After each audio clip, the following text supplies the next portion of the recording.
Hi, I'm E.D. Lewis, and welcome back to my channel, and happy December, or I suppose, if you're like me, you can consider it like December Part 3. Because Halloween is happening through the end of the calendar year here. So, today I'm doing my wrap-up video for the Howls and Haunts Autumn Werewolf Challenge. We are heading into the end of autumn and the beginning of winter, and it's kind of sad. It snowed today. Today is actually December 1st when I'm filming this. And the snow was only supposed to possibly happen in the afternoon / evening. No, when I got outside, it had already started. So I'm like, oh, great. But I'm thinking more positively though. So thinking more of, cleansing and renewing maybe. So, time for, we're getting into the season of rebirth. So thinking a bit more positively than normal. So today I'm going to cover what I read / watched, and we're going to go through the prompts, and I'm going to see, I think, if you count the books for multiple things, I think it covers, and oh, I forgot. I'll try to take a picture of it, and I will pop it in here in the video. I forgot to grab the craft or art project. I did a coloring page, so spoiler alert. I'll try to put that in the video because I completely forgot it. Alright, so prompt number 1 was Cinematic Howls. Watch a werewolf movie, classic or modern, and share your thoughts. Bonus points if the movie is set during fall or has a spooky vibe. So what I watched was, for the very first time, and this is actually how I started out Howls and Haunts for me, was I watched Ginger Snaps. Now this movie had been recommended to me several times, and I only just now got to it. So I was like, okay, it's on Tubi, perfect time, let's watch it. I should probably watch the other two, because they're on there too. But, maybe that'll happen this month, you never know. So, I finally got to see it. It's very much about autonomy. It wasn't all what I was expecting. I didn't really know what to expect, actually, so I was pleasantly surprised. It's very much those fears of growing up and for the two main characters, which are sisters, becoming women. And the fears and uncertainties that come with that, and also the fears that come from other people, because there is a supporting character that becomes a problem. So, yeah, I rather enjoyed the film. I need to watch the other two. I think the third one is a prequel. I'm kind of curious where the sequel's gonna go, though, and also how that prequel works into the whole thing. So we'll see. Maybe this month. I'm kind of taking things easy for, the month of December and most of January. I'm not going to be participating in any events until late January, and if we're having Gothic Hearts, the Gothic Hearts Reading Challenge, I will be taking part in that, of course, in February. But until the Edgar Allan Poe event starts, I'm just going to relax. So, taking things easy. Alright. 2 was Moonlit Romance. Read a book or story featuring a werewolf love story. Bonus points if it's set under the light of a full moon or during the fall season. I actually read 2 werewolf romance books. The first one, I have a review up, so I'm not going to talk much about it, but I listened to this one, and it was Bride by Ali Hazelwood. I had seen it on Chris Review's channel, but it had been a while, so I really didn't remember much about it. I honestly did not realize it had vampires in it. If I had remembered her review, I'm not sure if it was a review or a wrap-up, but anyway, if I remembered her talking about it, I would have been like, oh yeah, it has werewolves and vampires. The other paranormal romance I listened to, well, hold up, because actually 3 books could fit into paranormal romance for this, but we'll talk about the graphic novel in a bit. cutting out the graphic novel, the two novels were both. They both had vampires and werewolves, and they had some interesting dynamics, and they were different types of vampires than your typical vampire.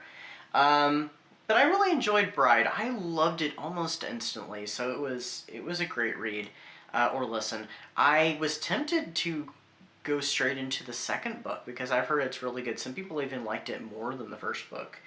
But yeah, I really enjoyed Bride, so I will have the review linked down below. Um, 3 was Howl in the Dark. Pick a paranormal book where werewolves must battle dark forces or other monsters, vampires, witches, or even demons.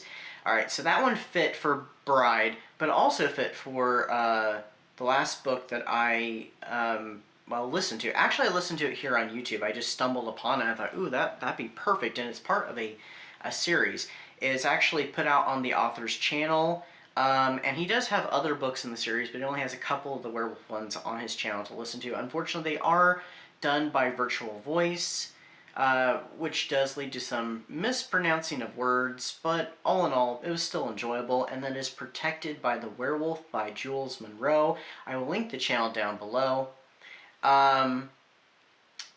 This one was another interesting one. It, like I said, it had to do with vampires, and there was also some battling. There was also a bit of a reference throwback to a classic vampire that I have a whole series of reviews about, but I will probably not be including it in there since it's not, doesn't feature that character, but it does have reference to a particular famous vampire.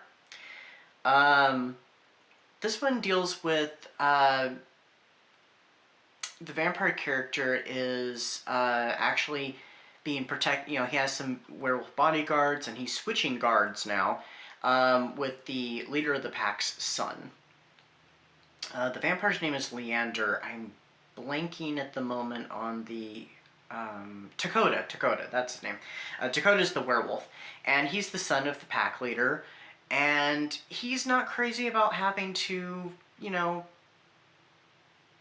hang with the vampire, protect him. He kind of has his prejudices. This book deals with prejudice and racism, but not in your traditional sense. It's between the vampires and the werewolves, and the vampires do live in secret, and the werewolves live in secret from humans as well, and live amongst the humans. For the most part, the werewolves live in their packs, though. But the vampire Leander is actually working on some research to cure some werewolves in the pack who are dealing with a deadly virus, and so he's doing some research and stuff, and it's a paranormal romance. They end up falling in love with each other, and it leads to some interesting dynamics, and there is some issues that arise. All in all, I really enjoyed it. It took me a little bit longer, though, to get into it, unlike Bride, where I was, there. I was a little confused in Bride at times, but I was there. I was there for it. This one was really good, too, so I did quite enjoy it. Hold on, let me double-check what I rated it. I cannot remember. I gave it 4 stars. It was definitely worth it. I enjoyed the book, and I'd be curious about more in the series. I think this is actually part of a prequel series that leads into a main series anyway. That's what I'm understanding, but I'm not for certain.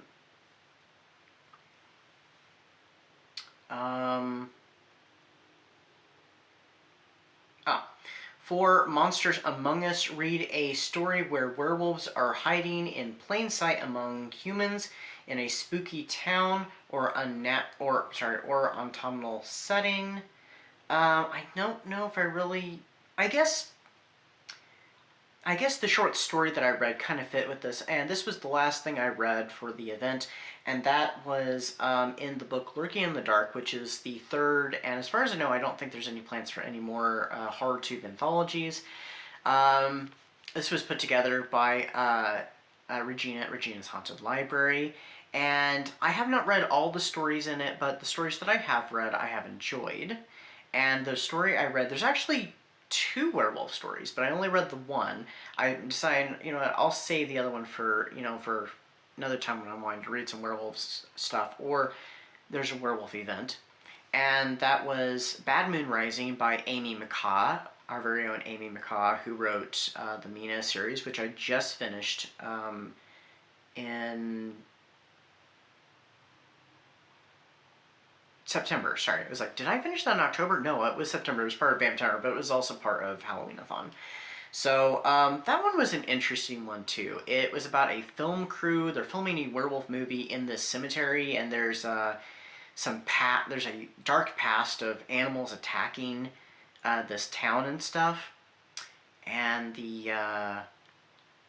there's something that happens, and our main character is actually playing the werewolf in the movie, and he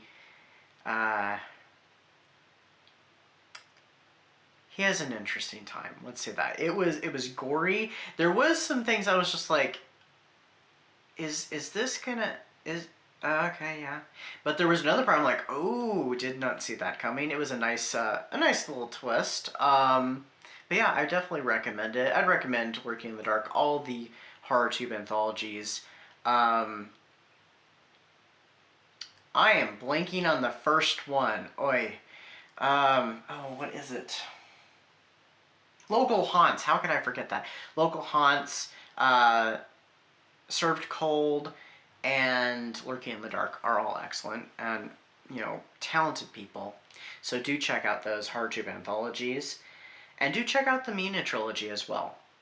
5. Lycanthropic Lines. Read a werewolf-themed poem or create one yourself. Explore the beauty, terror, or mystery of the wolf in verse. I did do this, and I actually used one of D.L. Tillery's, who is the host, by the way. I'm so sorry, I forgot to even say that at the beginning. I think it was just really, raring to go here. So, Howls Haunts is created and hosted by our friend D.L. Tillery, the Mistress of Horror, and is co-hosted by Aphrodite Lee, as well as myself.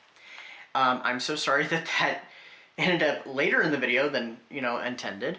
But I actually used one of her werewolf timers that she had just come out with during this event while I was writing it. I did finish it before the timer. I feel like this one needs a little work. I have it in my PAX Poetry series. It was my latest episode. I will link it down below. Please feel free to check it out. I feel like I need to, maybe I'll revisit it sometime and give it, some more work, but maybe workshop it a little bit. But it was fun to do. I had planned on, for sure trying to do another poem. I think the last one I did was it for Vamptember? I think it was. I don't remember.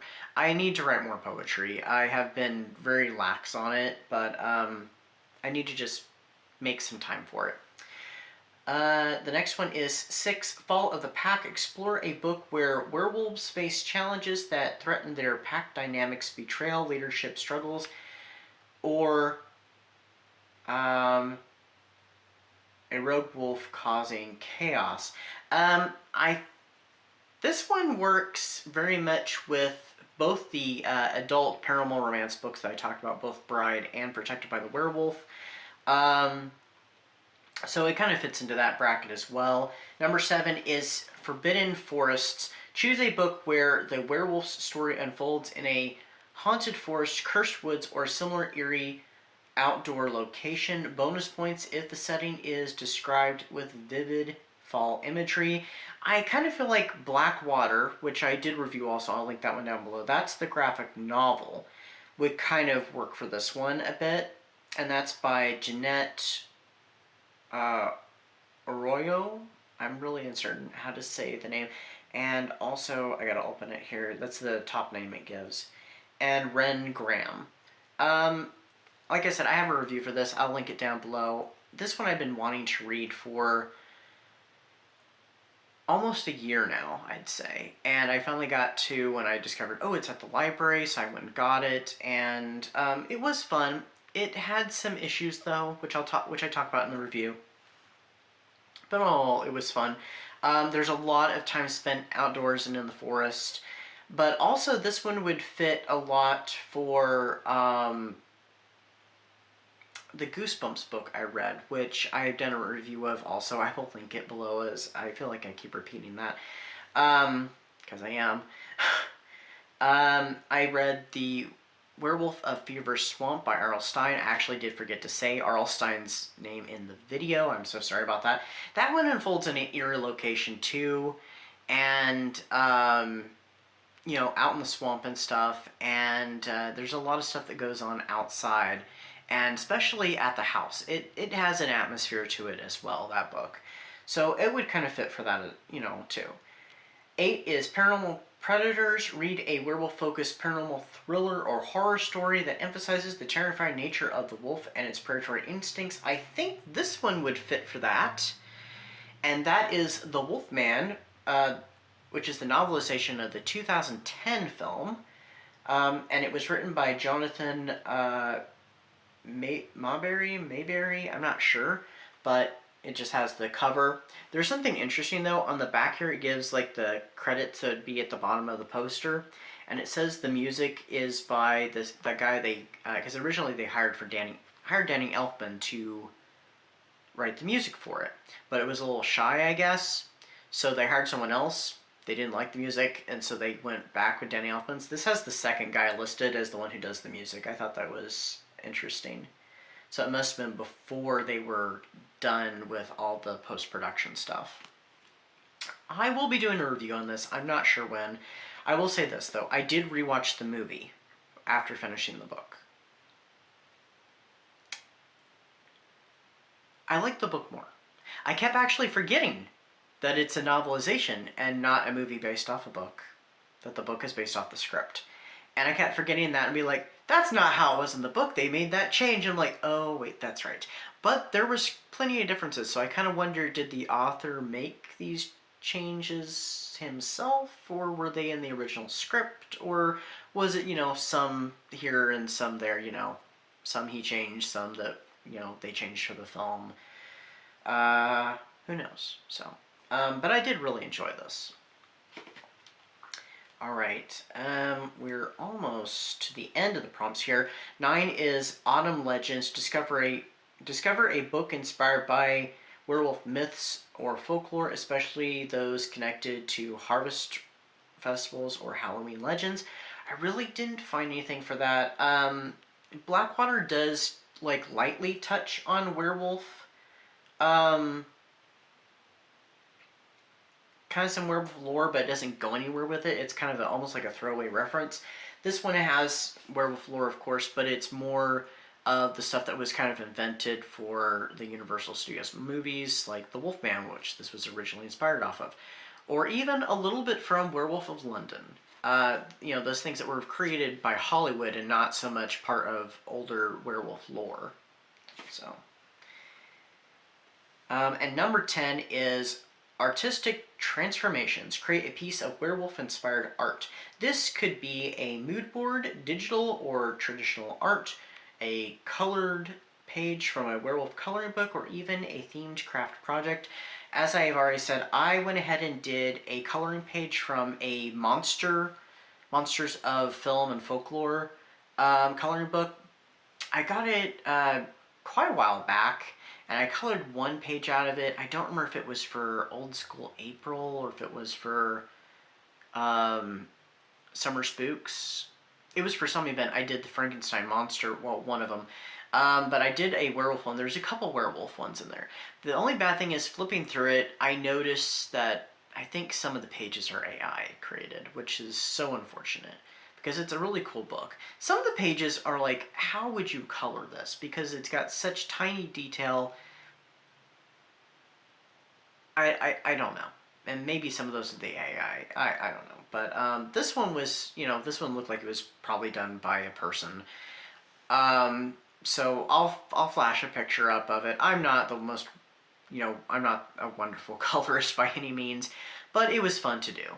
I did not get to a couple things that I was really hoping to. I was hoping to get to the last book in the Moon Dance trilogy by R. St. Clair, Regina at Regina Santa Library. I'm so sorry. And I was really hoping to get to Werewolf of London, watching the movie, of course, because I wanted to revisit that during Halloween-a-thon. It didn't happen. And I thought, you know what, perfect for Howls and Haunts. But It wasn't to be, but that's okay. So yeah, I had a lot of fun. It was much more relaxed than some of the other events. So I think it was a good way to end my events for the year. Like I said, not doing any events for the rest of the calendar year. I need a rest. So I'll be back with some more videos coming up. I'm still kind of in the planning stages. I do have a review already filmed and edited that's coming up very soon. And I already have a PAX poster recorded. I'm just working on getting other stuff together, and I have my anniversary video coming up, so I'll be doing that possibly on the day, because that day does fall on a Wednesday, and I do, Wednesday videos as well, so... Anyway, until next time, stay safe, stay spooky, and I'll see you then. Bye-bye.